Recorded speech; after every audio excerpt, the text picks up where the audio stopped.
শুনানির জন্য দিন ধার্য হলো। পরবর্তী মামলার শুনানি সোমবার।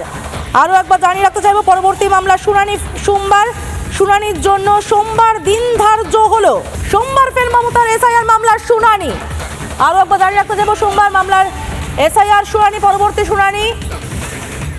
আমরা সরাসরি চলে যাবো কুশলের কাছে। কুশলে, শেষমেশ আমরা একটা বিতর্ক তর্কাতর্কির আবহ দেখলাম তোমার কাছে।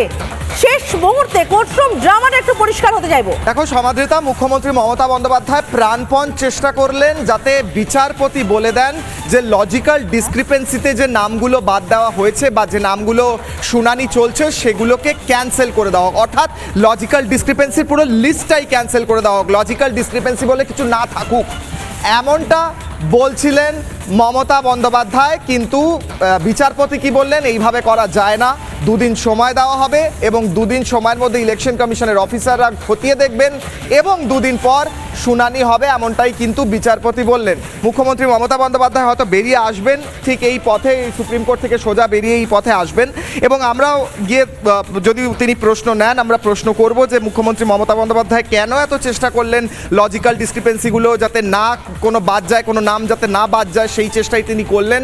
তিনি কিন্তু বিফল হলেন বলেই বলা যেতে পারে। তার কথা সম্পূর্ণ শুনেছে আদালত, কিন্তু তার যেটা চেষ্টা ছিল তিনি বারবার বললেন মাই লাস্ট সাবমিশন, আমার শেষ সাবমিশন হচ্ছে আপনারা লজিক্যাল ডিসক্রিপেন্সি নাম যেগুলো বাদ গেছে ওগুলো ফিরিয়ে আনুন। কোর্ট কিন্তু সেটা শুনলো না, আবার দুদিন পর কিন্তু তারিখ দেওয়া হয়েছে শুনানির। এবং মমতা বন্দ্যোপাধ্যায় বারবার আবেদন করলেন যে মমতা বন্দ্যোপাধ্যায় বললেন লজিক্যাল ডিসক্রিপেন্সিগুলো যেন কোনোভাবেই বাদ না যায়। তিনি বারবার সেই সাবমিশনটা করার চেষ্টা করলেন।